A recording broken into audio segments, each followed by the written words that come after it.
Assalamualaikum warahmatullahi wabarakatuh. Nama saya Robert Sabari dari kelas 5G. Saya di sini akan menjelaskan algoritma first come first serve atau kita singkat menjadi FCFS.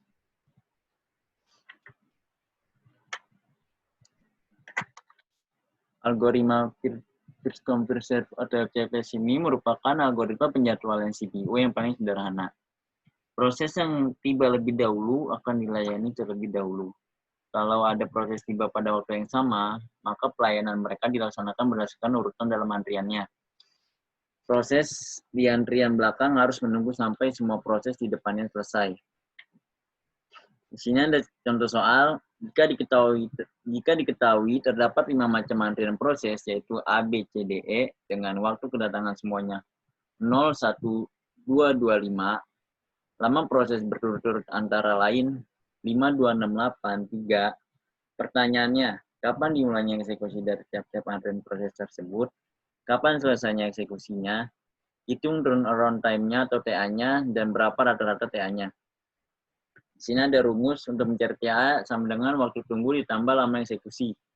Rata-rata sama dengan sigma TA dibagi dengan sigma job. Dan untuk mencari waktu tunggu sama dengan mulai eksekusi dikurang waktu tiba. Nah, di sini ada prosesnya, ada proses A, B, C, D, E dengan waktu tiba 0, 1, 2, 2, 5 dan lama eksekusi 5, 2, 6, 8, 3. Pada mulai eksekusi didapat pada proses A yaitu 0 dan pada proses B yaitu 5 dan pada proses C 5 ditambah 2, 7 dan pada proses D 7 ditambah 6 sama dengan 13 dan seterusnya. Pada tabel selesai eksekusi, yaitu lama eksekusi ditambah dengan mulai eksekusi. Itu 5 ditambah 0 sama dengan 5, 2 ditambah 5 sama dengan 7, 6 ditambah 7 sama dengan 13, 8 ditambah 13 sama dengan 21, dan seterusnya. Pada waktu tunggu yaitu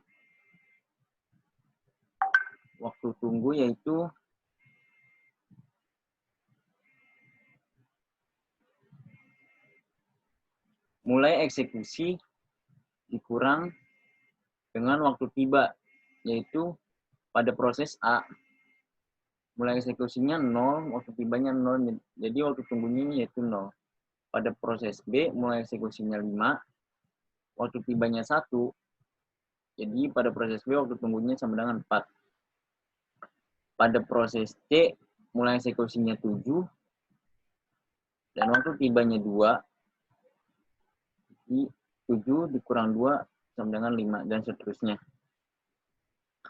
Lalu untuk TA-nya yaitu turnaround-nya, waktu tunggu ditambah dengan lama eksekusinya.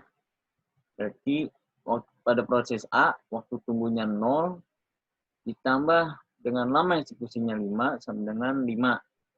Pada proses B, waktu tunggunya 4, ditambah dengan lama eksekusinya 2, yaitu TA-nya menjadi 6.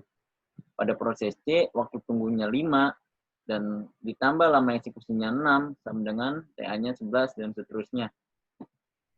Lalu, sigma TA-nya atau turnaround-nya sama dengan 60, yaitu pada TA ini dijumlahkan semua, 5 ditambah 6, ditambah 11, ditambah 19, ditambah 19, sama dengan 60.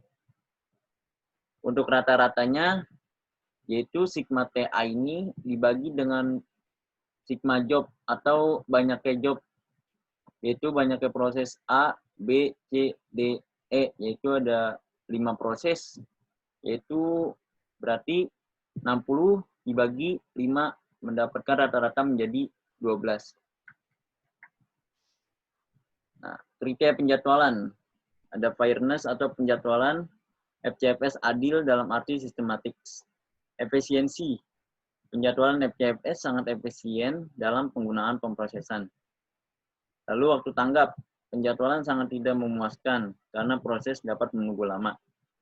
Turnaround time-nya, penjadwalan FCFS tidak bagus dan output-nya juga penjadwalan FCFS tidak bagus. Sekian penjelasan algoritma FCFS dari saya. Selanjutnya akan dilanjutkan oleh teman saya. Berikutnya adalah soal nomor 2A, yaitu shortest job first, atau disingkat SJF yang non-preemptive.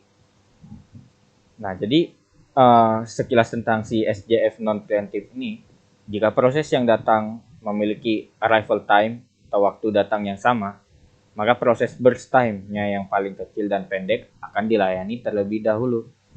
Nah, jadi di sini ada 5 proses nih. Kita coba akan hitung rata-rata waktu tunggu sama ininya ya, prosesnya kayak gimana. Jadi kita gambar dulu pertama diagram Gantt chart. Nah, kita lihat di sini nih, kita pilih mana arrive time yang paling kecil. Nah, di sini ada P1 dengan arrive time 0. Jadi pada waktu 0 itu si P1 itu datang dengan burst time-nya 12. Nah, pada saat waktu yang kedua si P2 itu datang dengan burst time-nya 8. Begitu juga berikutnya pada saat yang ketiga, kelima, ke-9 si P3, P4, P5 ini datang dengan burst time-nya yaitu segini nih. Nah, di sini prosesnya ini sudah masuk semua nih. Nah, sekarang mana yang dieksekusi terlebih dahulu? Nah, karena sudah tidak ada proses lagi, sementara si proses P1 ini burst time-nya 12, jadi kita masuk ke waktu yang ke-12. Nah, di sini proses P1 sudah dieksekusi atau sudah selesai. Nah, sementara proses yang lain itu masuk ke antrian pada saat waktu yang ke-12, yaitu proses P2, P3, P4, P5. Nah, dari antrian ini, seperti definisinya tadi, yang burst time-nya paling kecil itu yang dieksekusi duluan. Nah, burst time mana yang paling kecil dari antara ini semua? Yaitu P5. Kenapa? Karena burst time-nya 1. Nah, P5 ini berarti dia sudah kelar ya ininya, dieksekusi. Jadi dari 12 ditambah burst time-nya si P5 ini 1, jadi waktunya adalah sekarang 13. Nah, sisanya apa saja yang ada di waktu ke-13 ini? Yaitu proses P2, P3, P4. Seperti langkah sebelumnya, mana burst time yang paling kecil, itulah yang akan dieksekusi. Nah, di sini adalah P4 yang paling kecil burst time-nya. Jadi, waktu tunggu berikutnya adalah 15 detik. 13 tambah 2. Nah, sisa proses P2 dan P3. Dari P2 dan P3 ini dipilih lagi mana proses yang burst time-nya paling kecil, jadi itu P3. Nah, burst time-nya adalah 5, berarti 15 tambah 5 yaitu 20. Nah, tinggal si P2 satu-satunya dengan burst time 8. Jadi dia diselesaikan sehingga waktunya adalah 28. Nah, sekarang kita hitung waiting time atau waktu tunggunya. Cara ngitungnya adalah kapan saat dia selesai dieksekusi dikurang dengan waktu kapan dia pertama kali masuk. Nah, P1 kan dieksekusi pada waktu ke-0 dan pertama kali masuk juga pada waktu ke-0. Jadi waktu tunggu P1 adalah 0 kurang 0 yaitu 0. Nah, sekarang P2. P2 dia waktu dieksekusinya pada saat waktu ke-20. Sedangkan dia pertama kali diproses masuk gitu pada saat waktu ke-2. Jadi waiting time-nya 20 dikurang 2 sama dengan 18. Begitu juga P3, dia pertama kali masuk pada waktu ke-15 dieksekusinya.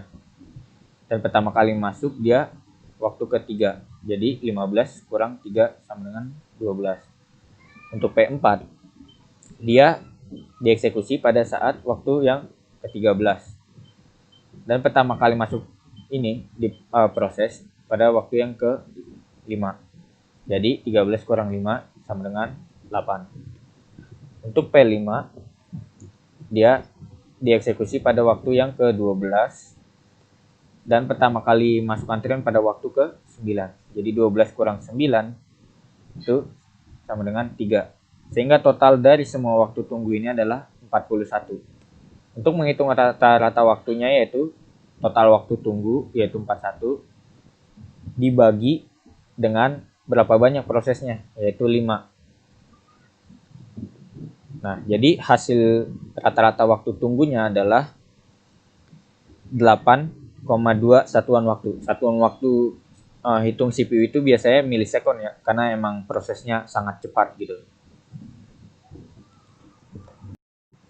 Soal berikutnya adalah shortest job first tapi yang preemptive. Nah, jadi shortest job first yang preemptive ini dia kalau suatu proses sedang dikerjakan terus ada yang interupsi, jadi BT yang lebih kecil dari sisa waktu proses yang sedang dijalankan itu yang akan dikerjakan terlebih dahulu.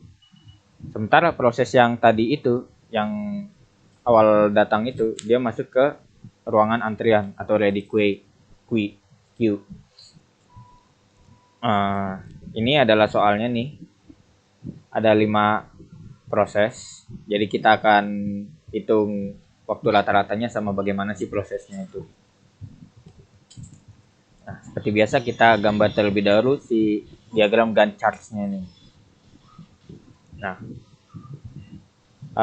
pengerjaannya kurang lebih sama kayak si non preemptive. Jadi kita pilih dulu di antara ini mana yang memiliki arrival time yang paling kecil. Jadi di sini ada P1 dengan burst time-nya 12. Nah, pada proses yang kedua, waktu yang kedua, muncullah si P2 ini sebagai interrupt. Nah, sementara proses yang sebelumnya itu proses P1 itu akan masuk ke ruang antrian. Nah, dari ruangan antrian ini dipilih nih mana yang burst time-nya paling kecil. Jadi di sini kan P2 jelas kan, karena P2 di sini burst time-nya 8, sementara di sini P1 burst time-nya 10. Nah, kita masuk ke waktu yang ketiga, di mana si P3-nya itu datang dengan burst time yang nilainya adalah 5. Ini ya. Nah, sementara si P2 tadi kan burst time-nya 8 tuh. Tapi dia masuk ke proses berikutnya pada waktu yang ketiga. Jadi burst time-nya antara 3 sama 2 ini kan selisihnya 1 tuh. Jadi 8 dikurang 1, jadi sisa burst time-nya adalah 7. Nah, sementara si P1 itu tetap dia di sini. Nah, kemudian masuk ke waktu yang ke-5, yaitu si proses P4 datang. Sementara proses yang lainnya itu masuk ke ruang antrian. Nah, untuk si proses P3 ini, dia kan tadi burst time-nya 5 nih. Dan di sini juga dia paling kecil kan dari yang lainnya. Nah, jadi pada saat dia masuk ke waktu yang kelima, burst time-nya dikurangi. Jadi 5 kurang 2, yaitu 3. Dari keempat proses ini, mana burst time yang paling kecil, yaitu P4. Dengan burst time-nya 2. Nah, karena waktu berikutnya itu adalah 9, sementara di sini paling kecil adalah 2. 5 tambah 2 kan 7 tuh, belum nyampe 9. Jadi proses P4 ini sudah selesai dieksekusi. Sehingga waktu berikutnya adalah 5 tambah 2 yaitu 7. Nah, di waktu ke-7 ini yang mengantri itu kan sisanya tadi proses P3, P2, dan P1. Dengan masing-masing burst time-nya yaitu 3, 7, dan 10. Nah, di waktu ke-9 barulah datang si proses P5 ini dengan burst time-nya 1. Sementara yang ada di proses ke-7 ini kan di sini yang paling kecil P3 ya. Dari 7 ke 9 tuh 2 selisihnya. Jadi proses P3 ini burst time-nya dikurangi 2 yaitu 1. Nah, di sini di proses ke-9 ini antara P5 sama P3 kan waktunya sama gitu. Jadi mana yang duluan dieksekusi? Nah, nggak usah bingung karena di sini P3 dia sudah melalui proses sebelumnya. Jadi dia dianggap memiliki waktu burst time yang lebih kecil daripada si P5 yang baru masuk ini. Jadi kita eksekusi yang P3 terlebih dahulu. Nah, berarti di waktu yang ke-10 antrian yang tersisa adalah P5, P2, dan P1. Dari ketiga proses ini, kita pilih lagi mana yang burst time-nya paling kecil, yaitu P5. Yaitu 1. Jadi 10 tambah 1, proses berikutnya adalah 11. Nah, sementara yang sisa adalah P2 dan P1. P2 memiliki burst time 7, P1 10. Jadi yang kita eksekusi adalah si P2 dengan waktu 7. Berarti 11 tambah 7 itu sama dengan 18. Nah, sisalah satu-satunya si P1. Dan ini akan kita eksekusi dengan burst time-nya yaitu 10, berarti waktunya adalah 28. Nah, untuk menghitung waktu tunggunya itu adalah dimana waktu pertama kali dia diproses ditambah waktu saat dia kelar gitu prosesannya dieksekusi dikurang waktu saat pertama kali dia mengantri. Nah, di sini kan dia pertama kali muncul di waktu 0 tuh ya. Ditambah waktu dia dieksekusi itu pada saat waktu ke-18 dan dia pertama kali mengantri di waktu yang kedua. Jadi hasilnya adalah si 18 kurang 2 itu sama dengan 16. Untuk yang P2 dia pertama kali eksekusi pada saat waktu ke-11 dan pertama kali mengantri pada saat waktu ketiga. Jadi 11 kurang 3 adalah 8. Untuk P3 dia pertama kali dieksekusi pada waktu ke-7 dan pertama kali muncul ke antrian itu pada waktu kelima. Jadi 7 kurang 5 sama dengan 2. Nah, untuk P4 dia kan tadi kan pertama kali muncul dieksekusi pada waktu kelima. Nah, dia juga muncul pada waktu kelima. Jadi 5 kurang 5 sama dengan 0. Nah, untuk P5 dia dieksekusi pada waktu ke-10 dan pertama kali mengantri pada saat waktu ke-9. Jadi 10 kurang 9 sama dengan 1. Nah, sekarang untuk menghitung rata-rata waktu tunggunya, jadi kita jumlahkan lagi waktu tunggunya ditambah berapa banyak prosesnya. Dibagi berapa banyak prosesnya. Yaitu 5. Nah, 27 per 5 itu sama dengan 5,4 satuan waktu. Satuan waktunya itu milisekon. Algoritma penjadwalan berikutnya adalah priority scheduling. Algoritma priority scheduling dapat bersifat primitif dan non-primitif. Jika ada proses P1 yang datang pada saat P0 sedang berjalan, akan dilihat prioritas P1.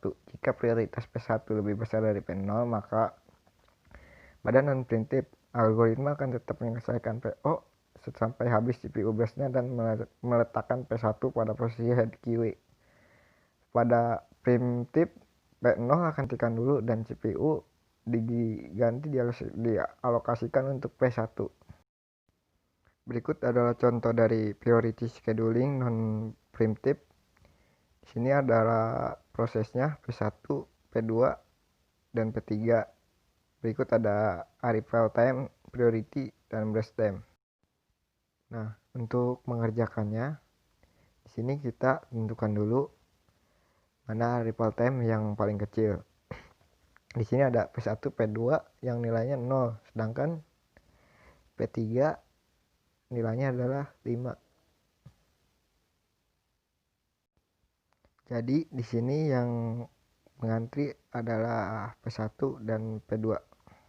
Nah, setelah itu karena P1 dan P2 ripple time-nya sama, jadi kita melihat jadi prioritasnya mana yang paling kecil antara P1 dan P2. Karena P2 paling tinggi, maka kita prioritaskan terlebih dahulu yang P2. P2 brainstem-nya adalah 3. Di sini adalah 1, 2, 3. Nah, selesai. Dan digantikan dengan proses P1. Di sini karena P1 belasnya 10, maka kita harus menghitung sampai 10 gitu. Di sini P3 ripple time-nya 5 karena P1 berproses dan di tengah-tengahnya ada P3. Maka kita perhatikan dulu P3-nya terlebih dahulu. Jadi ini proses preemptive yang mana masalah sebelumnya harus diselesaikan terlebih dahulu, dan maka kita selesaikan proses P3-nya nanti. Jadi kita menyelesaikan proses P1 terlebih dahulu. Brainstem-nya 10. Jadi 1, 2, 3, 4, 5, 6, 7, 8, 9, 10. Oke. Jadi digantikan dengan P3. P3 brainstem-nya adalah 4. Di sini saat masukkan 1, 2, 3, 4. Dan sini tambahkan 17. Setelah proses P3 ini berakhir, sekarang kita akan menghitung tentang composition time, turnaround time, dan waiting time. Pertama, composition time. Composition time itu dimana si waktu itu dalam proses itu si waktu berakhir. Di sini composition time P1 adalah 13, sedangkan untuk P2 adalah composition time-nya adalah 3. P3 adalah 17, dan tadi di sini berhenti pada angka 17. Jadi berhenti di sini 17. Untuk rumus turnaround time di sini CT dikurang AT. Untuk CT adalah composition time dan untuk CT adalah ripple time. Untuk P1 13 dikurang 0 sama dengan 13. Untuk P2 3 dikurang 0 sama dengan 3. Untuk P3 5 dikurang 17 sama dengan 12. Sekarang kita akan menghitung waiting time. Untuk waiting time, turnaround time dikurang brainstem. Untuk turnaround time-nya P1 13 dikurang 10 sama dengan 3. P2 3 dikurang 3 sama dengan 0.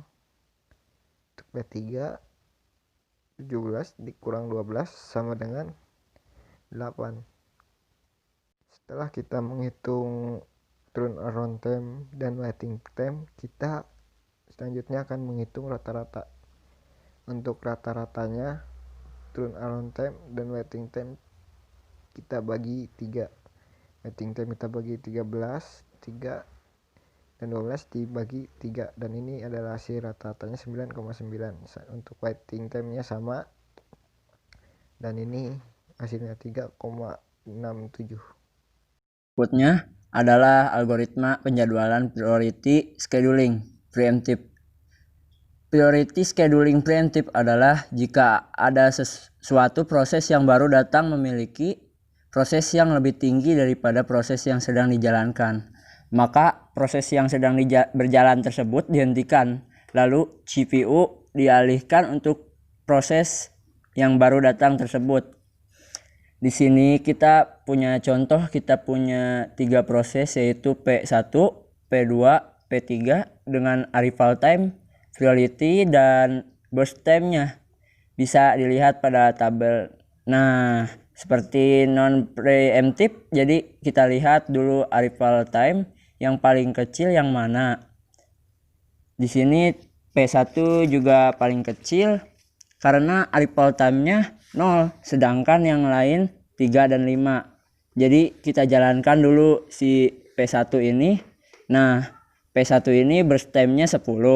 Berarti kita jalani 1, 2, 3. Nah, kita lihat lagi di sini.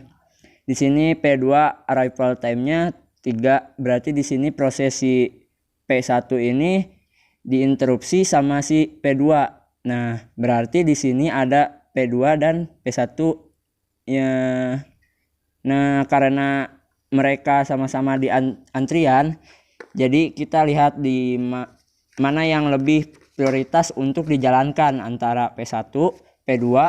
Di sini priority P1 3 dan P2 1. Jadi bisa dikatakan P2 ini memiliki prioritas tinggi. Jadi yang kita jalankan terlebih dahulu adalah si P2.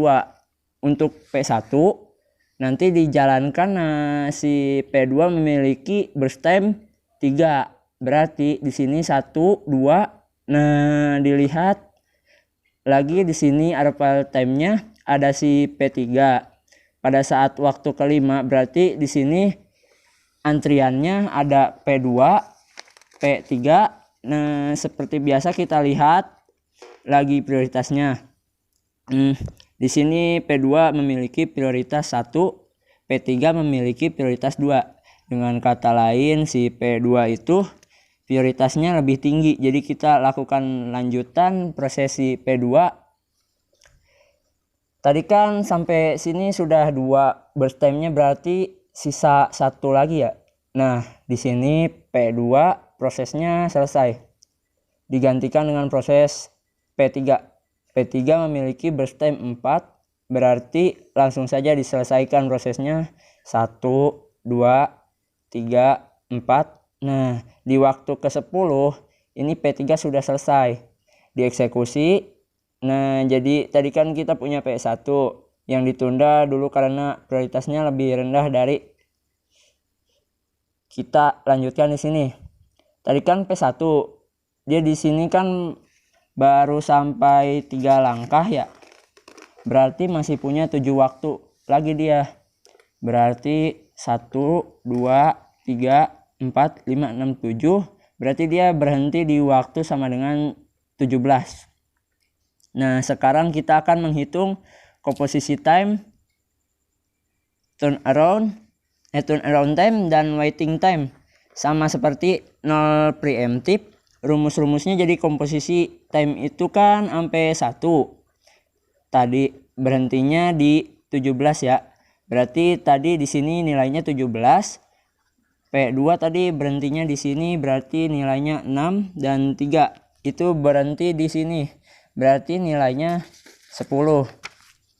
Untuk turnaround time rumusnya seperti ini. Non preemptive juga jadi yang ini dapat dari 17 dikurang 0 sama dengan 17. Ini dapat 6 dikurang 3 sama dengan 3. Yang ini dapat dari 10 dikurang 5 sama dengan 5. Untuk waiting time rumusnya seperti ini, jadi 7 didapat dari 17 dikurang 10 sama dengan 0. Didapat dari 3 dikurang 3 dan 1 didapat dari 5 dikurang 4. Setelah menghitung turnaround time dan waiting time seperti biasa dihitung rata-ratanya. Jadi rata-rata juga dapat dari untuk rata-rata turnaround time. Berarti 17 ditambah 3 ditambah 5 dibagi banyak prosesnya, yaitu 3 berarti dibagi 3 dan hasilnya 8,33. Untuk waiting time juga sama, jadi 7 ditambah 0 ditambah 1 dibagi 3 hasilnya 2,67.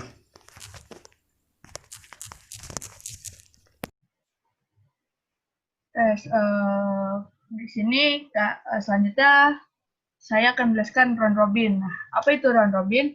Round robin yaitu merupakan salah satu penjadwalan proses di mana algoritma ini menggilir proses yang ada di antrian. Proses akan mendapatkan jatah sebesar time quantum. Jika time quantumnya habis atau proses sudah selesai, CPU akan dialokasikan ke proses berikutnya. Pada dalam proses ini tidak ada proses yang diprioritaskan. Semua proses mendapat bagian waktu yang sama dari CPU. Nah, bisa dilihat round robin, time prosesnya segala macam. Yang pertama ini mengeksekusi bergiliran proses yang ada di antrian. Lalu juga proses akan mendapat jatah sebesar time quantum yang seperti tadi saya bilang. Contoh time quantumnya 2, tiket TQ ini, TK ini 2. Jadi time quantum artinya. Nah, bisa dilihat.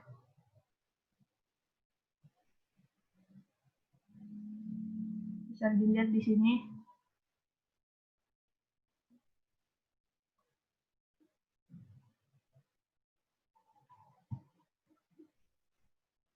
Time quantumnya 2, 2 tambah 1, 7 kurang 4, tambah 14 kurang 9, hasilnya 14. Seperti itu. Selanjutnya kita ke round robin.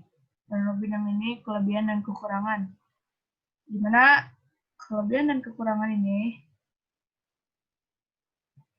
kelebihan dan kekurangannya itu,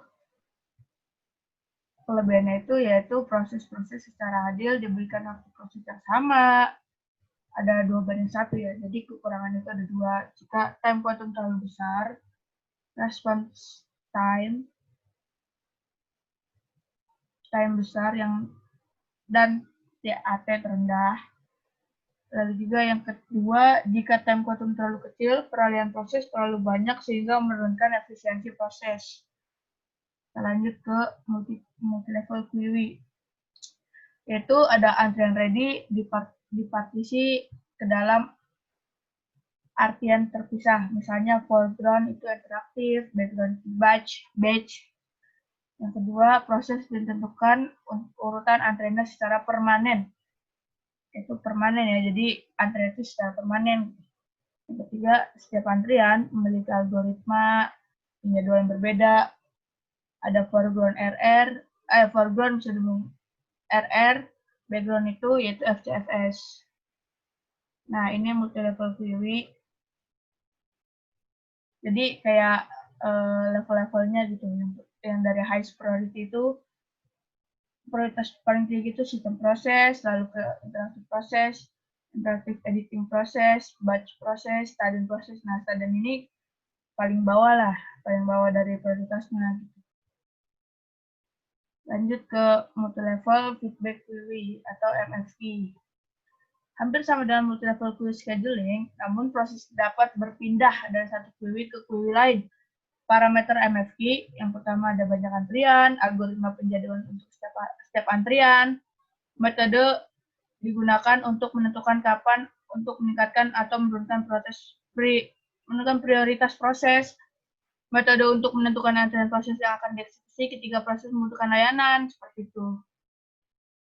Nah, ini ada contoh multiple feedback query, ada 3 antrian. Contohnya itu ada 3. Pertama ada 3 fs, lalu 16 fs, dan yang terakhir itu kita bisa lihat FTFS. Error itu kayak tadi apa namanya? Foreground. Nah, error itu ada foreground. Error ini foreground. 2 ini, lalu ini tuh adalah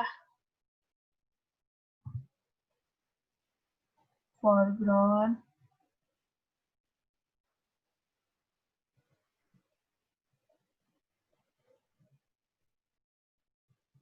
Ini background.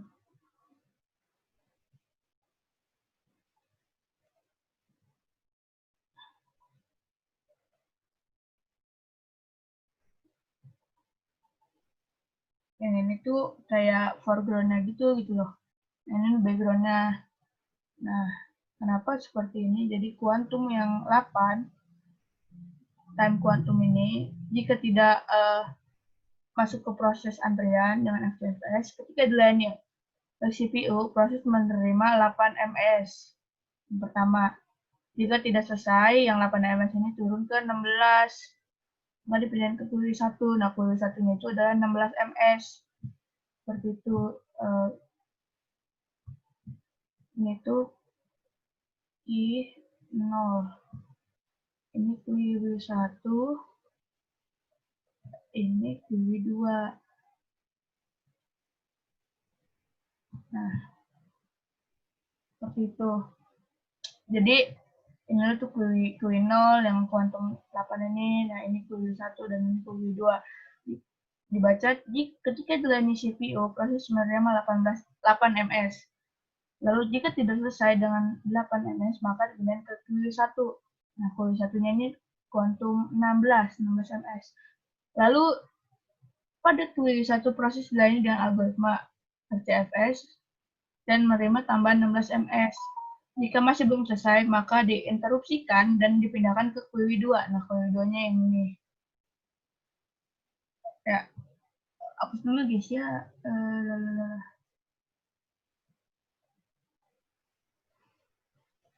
Demikian presentasi dari kelompok kami. Kurang lebihnya mohon maaf. Assalamualaikum warahmatullahi wabarakatuh.